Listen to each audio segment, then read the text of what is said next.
I had posted something on Facebook on morals and ethics in mediumship, and the comments were quite amazing.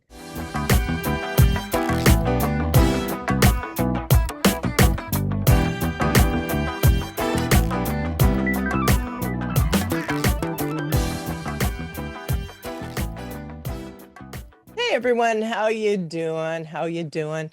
Hey Chris, before we get started, you want to say hello? Hi guys.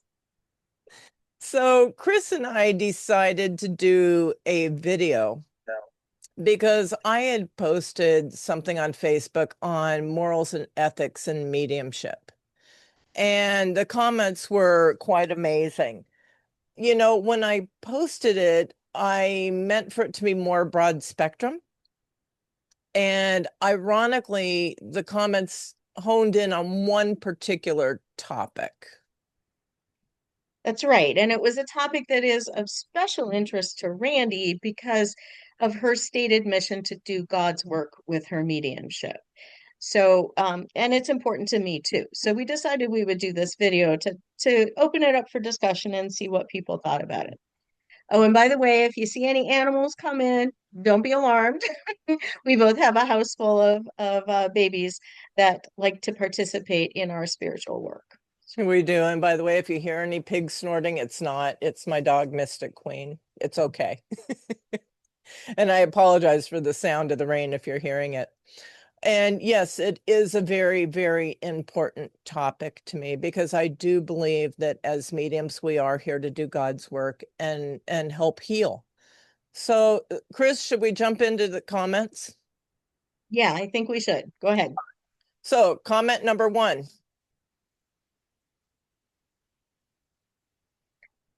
And then there was this one. And this one.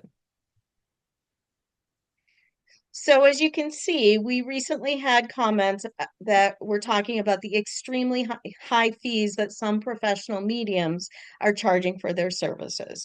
And we were asked what we thought about that.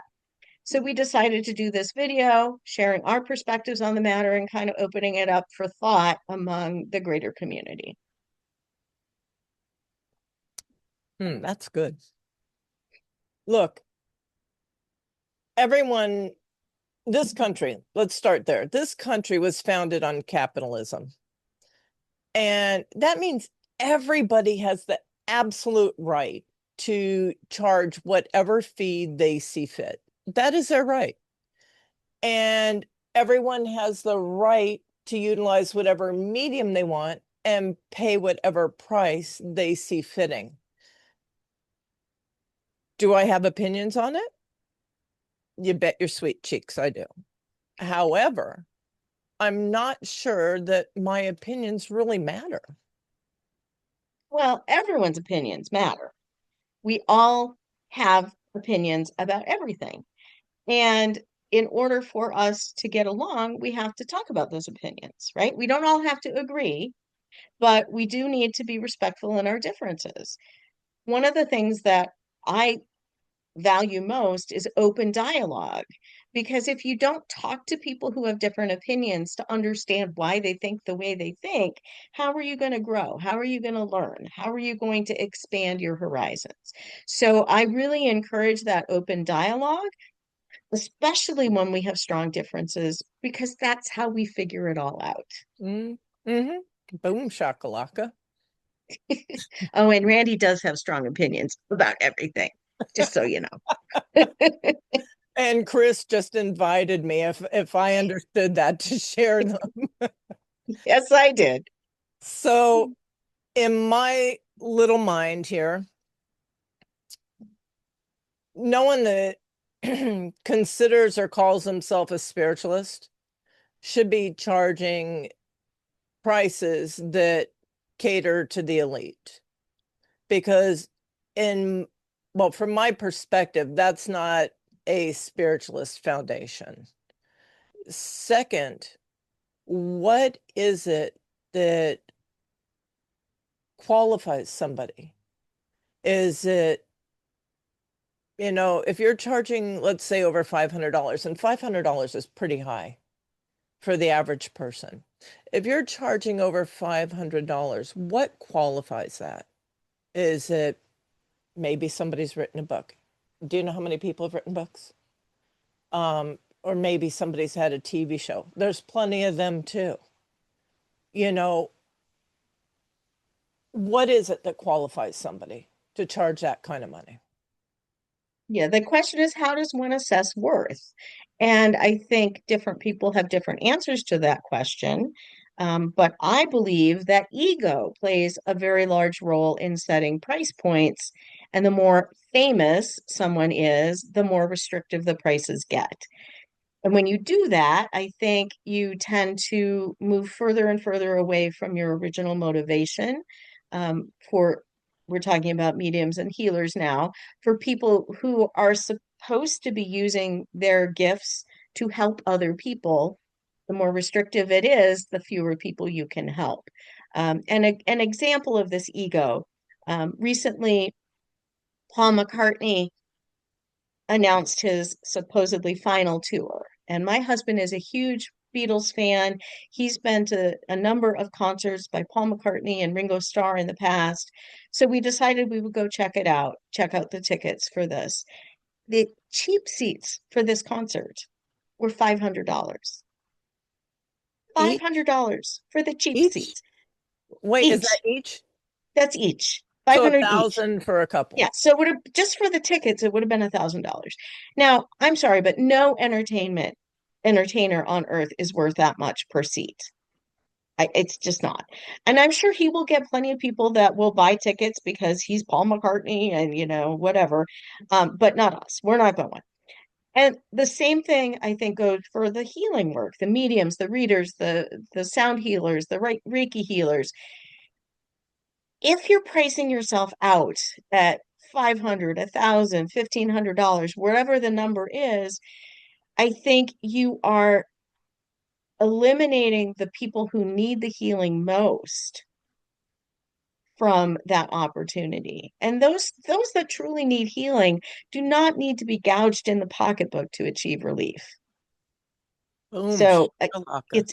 it's that ego thing. Mm-hmm. And in my opinion, I think that a lot of people use fame as some sort of imaginary gauge as to worth. Um, like if you're famous, you're so much better than others. But I liken it to American Idol. They've had so many amazing performers on there that are not famous. Excuse me. Many of them are actually better than a lot of the people that are famous. So what really quantifies that? You know, um, in the mediumship realm, what is fame? If you've got a level of accuracy and you're in the right place at the right time, heck, anybody can get a show if you're in the right place at the right time. Um, Writing a book, anybody can write a book and self-publish these days. Hell, you could even use AI to write the book if you want to go the inauthentic route. But what's to say that and not to bring this back to me because there's plenty of people like me, but what's to say that they're any better than someone like me that is internationally known that's actually worked in other countries? And, you know, just like actors, there's actors that have been discovered because they've been in the right place at the right time, maybe in a coffee shop drinking coffee, when in actuality, there's so many actors out there that are so much better that never get discovered. Yeah. It means it's luck and not ability, right? Luck Or of the it draw. could be, it could also be their journey in life. Um, but again, what quantifies value? Right. And I believe that what makes someone well known is not necessarily a sign of their ability or talent, just like you were saying.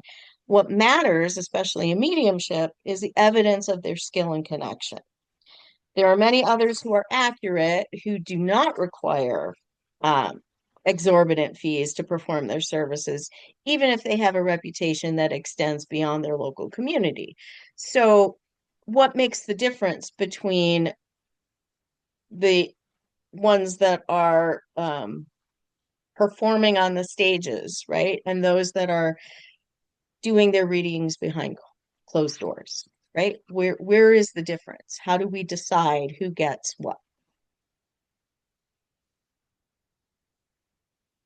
You've heard me say this.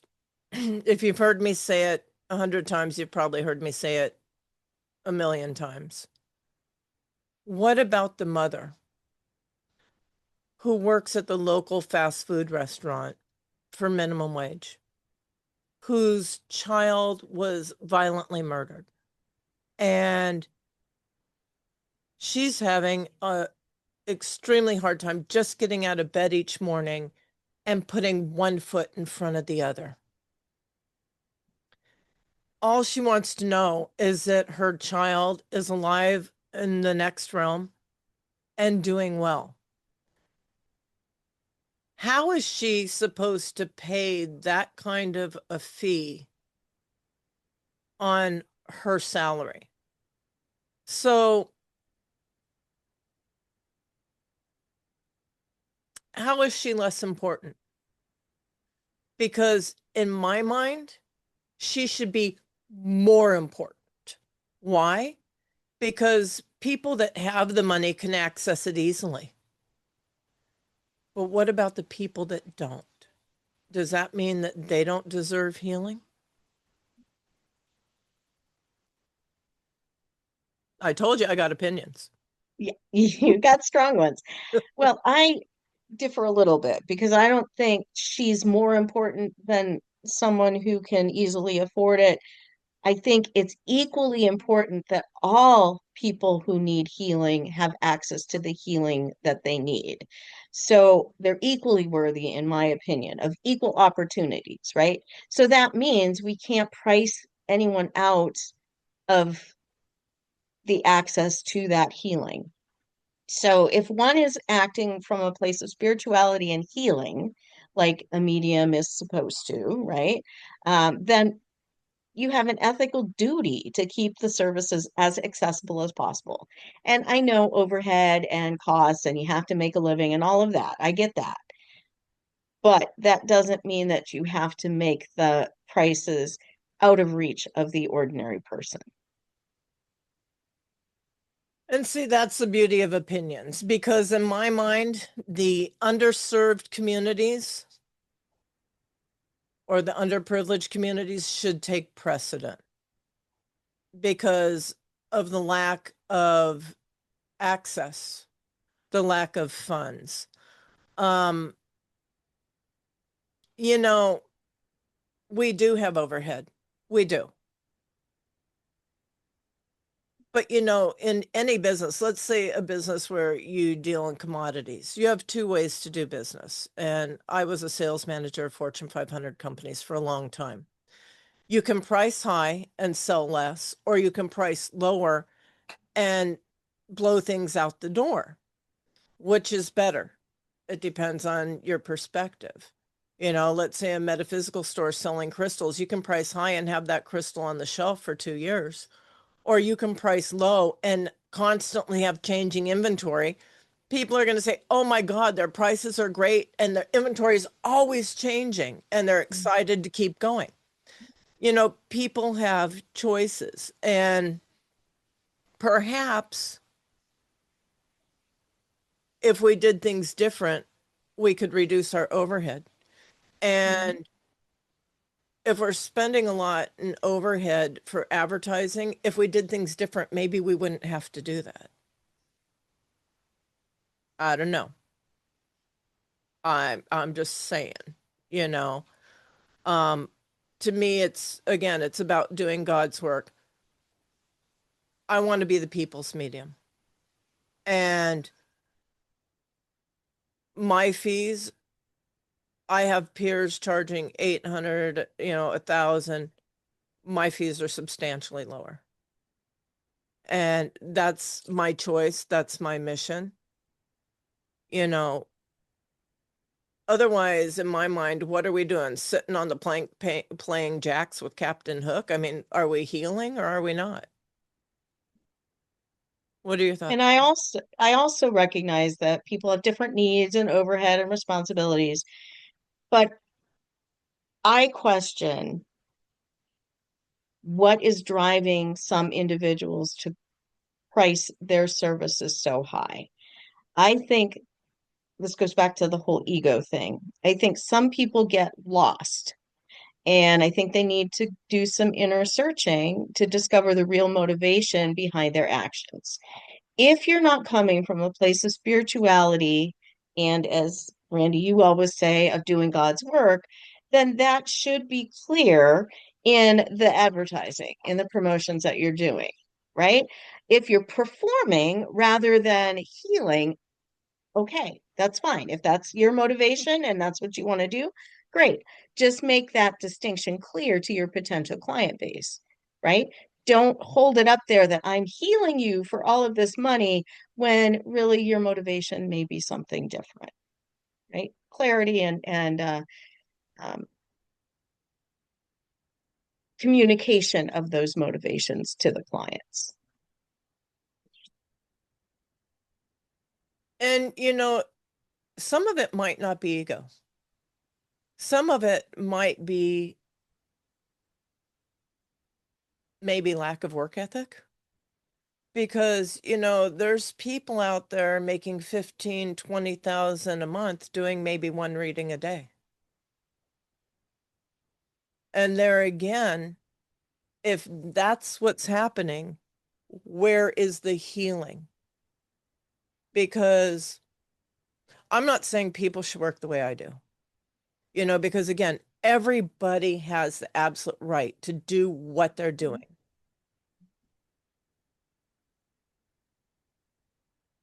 But do you know how many people are out there doing or in need of healing? It's astronomical. And while everybody has the ability to do what we do, that's not everybody's calling. And in my mind, when you look at how many people are doing it compared to how many people are on the earth, it's a select few. I'd like to think I'm special. I'm not. We all have the ability, but the ones that actually do it and utilize it are few in comparison. So if we're charging exorbitant fees or we're only doing one, maybe two a day, what happens to all those people that need healing because there's so many more of them than there are of us? Or animal communication. I mean, I've been pulled to other countries to do animal communication. People will charge a hell of a lot. I don't even like charging what I charge. Now, I try to keep it as absolutely low as I possibly can, but I do have some overhead that I have to cover. But if we charge high rates for animal communication, what about those animals that would have had a forever home if we resolved the issue that now are going to end up in a bad situation? I just rescued one. Mystic Queen was, being given away for free and probably would have ended up a bait dog or in a cage as a breeder. And she's a perfect dog. She just needed a few minutes of consistency for boundaries. That's it. And in my mind, we have to think about those things. In my perspective, I Uh-oh. believe that people have an absolute legal right to charge whatever price they want, right? They can uh, find people, I'm sure, that will pay whatever price. But if we look at it from a moral and a spiritual, ethical perspective, particularly in the shadow of the spiritualist community, I believe that setting extremely high prices that are obviously out of the price range of all but the elites runs contrary to the best actions. If the average person can't afford spiritual and healing services, how are they going to benefit from the wisdom that can be gained through the spiritualist beliefs? And since mediums are exactly that, they are the go-between, they are the messenger, right? Um, between spirit and those that need healing. Without spirit, without the cooperation of spirit, the medium has nothing, right? So why are you charging to translate a message that's not even yours? You haven't written the message, you're just delivering the message, right? You're the delivery boy. Um, so spirit is the one doing the work. We can't charge for what spirit does. We can charge for the delivery, that I get, but we can't take credit for those messages that are actually coming from spirit. So, and I feel very strongly about that. I feel that um, I charge less than Randy does, and I also feel like I charge too much, and I don't. But I often will do pro bono work for people that can't afford my fees, or I'll give them a discount because I truly do come from a place of healing. And that's my first and foremost goal, whether I'm talking about humans, health, intuitive health readings to help them determine what they need to talk to their physicians about, or if it's animal communication, how can we help these animals? How can we determine what's going on with them so that we can make their lives better? All of that is deserving of healing. And if I have the ability to help them with that, how can I hold that back from them just because they don't have the money to pay a huge fee? So, You're starting to sound like me. If spirit doesn't show up and participate, I can be as good a medium as I want to be, and I've got zilch. But right. now that I know I'm a delivery boy, I want the t-shirt. What color? Blue. We'll get it printed for you. So listen, guys, this video is a precursor to a weekly series Chris and I are going to do on spiritual topics. Everything from animal communication to mediumship and everything in between. And the official launch will be December 23rd. So what I would like to invite you to do, and I'm sure Chris as well, is to let us know if there's any particular topics that you're interested in. Because, hey, look, if we don't know, we know people that do. And Chris, one thing you said that I really do want to address is just like there's, in my mind, a thing of charging too much, there's also a thing of charging too little. And you have an incredible gift when it comes to animal communication. And you need to honor that because there has to be an energy exchange. You know, nothing is supposed to be without an energy exchange. So don't misunderstand what I've tried to convey here. Mm. That doesn't mean that we have to live in excess. Right. A comfortable life, absolutely. Where we can pay our bills, we can have a good life comfort without having to worry about if the car breaks or if we want to go on vacation. Yes, that's just a comfortable living. We don't have to live in a multi-million-dollar mansion. That's excess. Um, so I hope I've made my position clear. Chris, have I done a good job here? Yes, you have. You always make yourself clear. And I want to invite people to let us know what their opinions are. Because again, the point of these videos is to open dialogue, to get the various opinions out there so that we can understand why they're coming from other perspectives than our own, right? Because that's the whole point of growth. You need to come up against things that challenge you, things that make you a little bit uncomfortable in order for you to develop and move past things. So that open dialogue is so crucial. Please be respectful, and we will be respectful of your opinions as well. And we are looking for, the whole range of opinions so that we can better understand what's going on out there. So, Yeah, and it's not that we want to judge. right. That's not it, because again, everybody has the right. Again, where I'm coming from is if that's what you're doing, how about the healing? Hmm. Where does that come in? Right. Because it shouldn't be all about making money. Classes, when we teach, I don't just teach a class and my students go on their merry way. I mentor, because how are they going to get good at this? How is spiritualism supposed to keep moving forward if we don't do that? And that doesn't mean that I'm wonderful, because let me tell you, Chris will tell you. Chris, do I think I'm wonderful? No, she does not. Okay. I just try to do the right thing, and sometimes, and maybe this video might make somebody a little butt sore.